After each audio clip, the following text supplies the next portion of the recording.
করিম সাল্লাল্লাহু আলাইহি সাল্লামকে আল্লাহ রাব্বুল আলামিন মেরাজের এই সকল দৃশ্য দেখবার সুযোগ করে দিয়েছেন।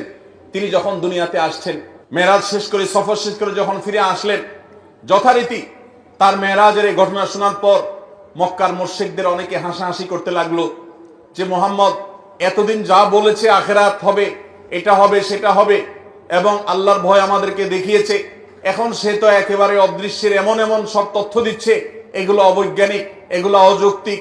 তারা রীতিমতো অস্বীকার করতে লাগলো এবং হাসাহাসি করতে লাগলো। আবু বকর সিদ্দিক রাদিয়াল্লাহু তাআলা আনহু, পুরুষদের মধ্যে যিনি সর্বপ্রথম ইসলাম গ্রহণ করেছেন, ইসলামের প্রথম খলিফা, প্রিয় নবী সাল্লাল্লাহু আলাইহি সাল্লামের সবচেয়ে কাছের মানুষ, সবচেয়ে আপন মানুষ, আবু বকর রাদিয়াল্লাহু তাআলাকে জিজ্ঞাসা করলো একজন, এই সম্পর্কে তোমার বক্তব্য কি? নবী করিম সাল্লাল্লাহু আলাইহি সাল্লাম যখন ফজরের পরে এই ঘটনার বিবরণ দিলেন, তখন আবু বকর সিদ্দিক রাদিয়াল্লাহু তাআলা আনহু এক বাক্যে সবার আগে বললেন, আল্লাহর নবীর মুখ থেকে যেহেতু এই বিবরণ আমি শুনেছি, আমি নিশ্চিতভাবে, শতভাগ নিশ্চিতভাবে আমি জানি এটি ঘটেছে এবং এই ঘটনার ব্যাপারে আমার চুল পরিমাণ কোনো সন্দেহ নাই।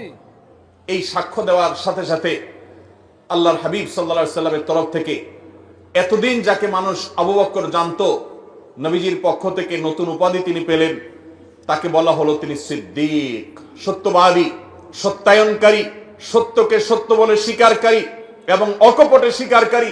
সবার আগে যিনি নবীর নবুয়তকে পুরুষদের মধ্যে স্বীকার করে নিয়েছেন, সবার আগে যিনি নবীর মেরাজের এই অলৌকিকত্বকে স্বীকার করেছেন, বিশ্বাস করেছেন, ঈমান এনেছেন, আল্লাহ রাব্বুল আলামিন তাকে সিদ্দিকের এই উপাধি পাওয়ার তৌফিক দিয়েছেন। তিনি মহাসত্যবাদী, সত্যকে সত্যায়নকারী হিসেবে তিনি সার্টিফিকেট পেয়েছেন। ইতিহাস তাকে আবু বকর সিদ্দিক বলে জানে, কিন্তু সিদ্দিক এই উপাধি পেয়েছেন তিনি এই মেরাজের ঘটনাকে কেন্দ্র করে। অথচ অনেক দুর্বল ইমানের মুসলমান, অনেকে মুরতাদ হয়ে গেছে এই ঘটনা শুনে, অনেক কাফেররা হাসাহাসি করতে লাগলো। কিছু মুশরিকরা নবী নেয়ার জন্য প্রস্তুত হয়ে গেল, আচ্ছা মুহাম্মদ তুমি নাকি রাতে মসজিদুল আকসা ঘুরে এসেছো, আচ্ছা বলো দেখি মসজিদুল আকসার স্ট্রাকচার সম্পর্কে তোমাকে কিছু প্রশ্ন করি। তারা অনেকগুলো প্রশ্ন করলো। নবী করিম সাল্লাল্লাহু আলাইহি সাল্লাম মসজিদে আকসায় গেছেন রাতে গিয়ে আবার ফিরে এসেছেন, পুরো স্ট্রাকচার তো দেখা সম্ভব নয়। আল্লাহ তাআলা তার নবীর সত্যতা প্রমাণের জন্য মুজিজা হিসেবে তার সামনে সে চিত্র ধরে রেখেছেন। তিনি একটা একটা করে প্রশ্ন উত্তর দিলেন। অনেক মুশরিকরা তার এই অলৌকিকত্ব দেখার পর যখন বাস্তবতার সাথে মিলে গেল, তখন তার প্রতি নতুন করে ঈমান এনেছে। সাল্লাল্লাহু আলাইহি মুহতারাম হাজরিন, এভাবে মেরাজের ঘটনার পরিসমাপ্তি ঘটলেও কিয়ামত পর্যন্ত আগত সকল ঈমানদার নারী পুরুষের জন্য মেরাজের এই ঘটনা বহু শিক্ষা বহন করে। অনেক অগণিত শিক্ষা এই মেরাজ আমাদেরকে দিয়ে যায়।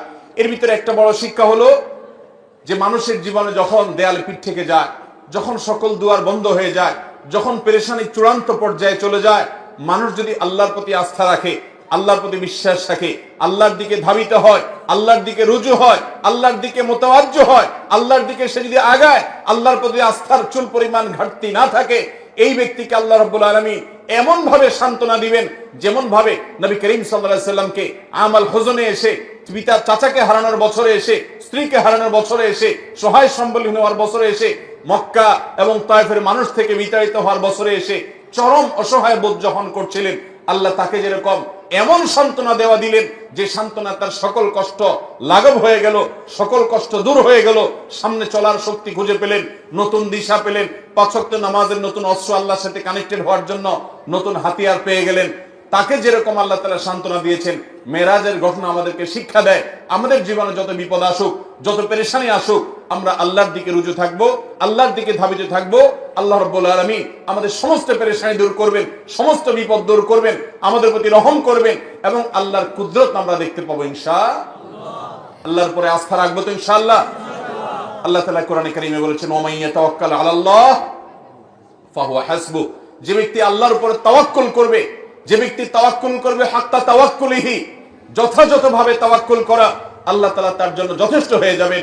আল্লাহ রাব্বুল আলামিন এখনো আছেন, তার কুদরত আছে, অনন্তকাল পর্যন্ত অপরিবর্তিতই থাকবে। আল্লাহ রাব্বুল আলামিনের সেই আল্লাহ তাআলার সেই কুদরত যদি আমরা দেখতে চাই, আমাদের প্রয়োজন হলো সবর, আমাদের প্রয়োজন ধৈর্য, আমাদের প্রয়োজন অটল, আমাদের প্রয়োজন অবিচলতা, আমাদের প্রয়োজন আল্লাহর উপরে আস্থা এবং ভরসাকে পূর্ণ মাত্রায় ধরে রাখা। আল্লাহ তাআলা আমাদের সবাইকে সেই তৌফিক দান করুন। মেরাজের যে সকল বিষয় আমাদের শিক্ষা হিসাবে পাই, তার মধ্যে থেকে অন্যতম গুরুত্বপূর্ণ একটা বিষয় হলো ৫ ওয়াক্ত নামাজ, যেটা বলছিলাম এতক্ষণ। যে এই নামাজটা এত গুরুত্বপূর্ণ নির্দেশ যে অন্য নির্দেশ দেওয়ার জন্য আল্লাহ নিজের কাছে ডেকে নেন নাই, কিন্তু এই নির্দেশ দেওয়ার জন্য আরশ আজিমের মালিক তার নিজের কাছে ডেকে নিয়ে গেছেন। এই নামাজ কখনো ছাড়বো? আল্লাহ আমাদের সবাইকে 5 ওয়াক্ত সালাত সারা জীবন গুরুত্বের সাথে আঁকড়ে ধরে রাখার তৌফিক দান করুন। চেষ্টা করবো তো ইনশাআল্লাহ। ভাইরা আমার, এর বাইরে রজব মাস, এই মাসে মেরাজের ঘটনা সংঘটিত হোক বা অন্য মাসে সংঘটিত হোক, ইতিহাস যেটাই থাকুক, ঘটিত হয়েছে, এটাই সংঘটিত হয়েছে, এটাই বড় কথা। তারপরও এই মাসের বিশেষ করণীয় আছে। বেশিরভাগ মুসলমানরা আমরা জানি না এই মাসটা সম্মানিত 4 মাসের একটি মাস। আল্লাহ রাব্বুল আলামিন এই মাসকে সম্মান দিয়েছেন। সম্মানিত 4 মাসের বাকি 3 মাস কোনটা? বাকি 3টা ধারাবাহিক মাস, সালাতুল মুতাওয়ালিয়াত, 3টা ধারাবাহিক মাস। তার প্রথমটি হলো জিলকদ, এরপরটা হলো জিলহজ, এরপরটা হলো মুহররম। জিলকদ, জিলহজ, মুহররম 3টা ধারাবাহিক মাস। আর রজব ও মুদর আল্লাযী বাইনা জুমাদা ওয়া শাবান, আর রজব মাস যেটা এখন আমরা পার করছি, বাংলাদেশের বেশিরভাগ মুসলমানরা রজব মাস 2, 4, 5 দিন, 10 দিন, 20 দিন, এমনকি গোটা মাস শেষ হয়ে যায়, জানেও না যে আগের মাস জুমাদা সানিয়া মাসের সাথে এই মাসের একটা পার্থক্য আছে। আগের মাসটা সাধারণ জেনারেল মাস, কিন্তু এটা সম্মানিত মাস। কোরআন যাকে বিশেষ মর্যাদাপূর্ণ মাস ঘোষণা করে দিয়েছে, আমরা অনেকে জানিও না রজব মাস কখন আসে, কখন যায়, এই মাসের কি মর্যাদা আছে আমরা জানি না। আল্লাহ তাআলা কোরআনে কারীমে সূরা তওবায় বলেছেন, এই মাস যখন শুরু হয়, ফালা তাজলিমু ফিহিন্না আনফুসাকুম, অন্য সময় পাপাচার করা যাবেই না। সম্মানিত মাসের সম্মান রক্ষার্থে যে কোনো পাপ, অপরাধের কাজ, গুনাহের কাজ থেকে বাঁচার জন্য একটু বিশেষভাবে চেষ্টা করতে হবে। এই রজব মাসে যে কোনো পাপ করতে গিয়ে যদি আপনার বুক একবারও আপনার ভেতর থেকে যদি আপনাকে বাধা দেয়, তাহলে বুঝতে হবে আপনি এই মাসের সম্মান অন্তত জেনেছেন, অনুধাবন করেছেন। এই ধারণাই আমাদের সমাজ থেকে বিলুপ্ত হয়ে গেছে। আল্লাহ তাআলা আমাদেরকে সম্মানিত মাসের সম্মান রক্ষা করার তৌফিক দান করুন। ভাইরা আমার, এর বাইরে সম্মানিত মাসে যুদ্ধ বিগ্রহ করাকে আল্লাহ তাআলা নিষেধ করে দিয়েছেন। আমরা ঝগড়াঝাটি থেকে বেঁচে থাকার চেষ্টা করব। এই ছাড়া এই মাসে অন্যান্য রুটিন যে 5 ওয়াক্ত নামাজ ইত্যাদি আছে, অন্য সময়ের চাইতে এই মাসের বিশেষ গুরুত্বের সাথে করবে। আসসালামু আলাইকুম প্রিয় ভাই বন্ধুরা, আশা করি সবাই ভালো আছেন। শুরু থেকে লাস্ট অবধি দেখার জন্য অসংখ্য অসংখ্য ধন্যবাদ। আশা করি আপনারা অনেক ভালো আছেন। ভালো না থাকলে আমার ভিডিওগুলো সুস্থ মতে দেখতেই পারতেন না। তা শেখ আহমদুল্লাহর নিত্য নতুন ভিডিও পাওয়ার জন্য আমাদের চ্যানেলে সাবস্ক্রাইব করে আমাদের পাশে থাকবেন। শেখ আহমদুল্লাহর নিত্য নতুন ভিডিও আপনাদের জন্য উপহার নিয়ে আসবো। তো সবাই ভালো থাকেন, সুস্থ থাকেন। এই মুহূর্তে আপনাদের কাছ থেকে বিদায় নিচ্ছি। নেক্সট ভিডিওয় শেখ আহমদুল্লাহর যে কোনো ওয়াজের, মন জুড়াইনো ওয়াজের সাথে আপনাদের সাথে আবার দেখা হবে। তো সবাই ভালো থাকেন। আল্লাহ হাফেজ।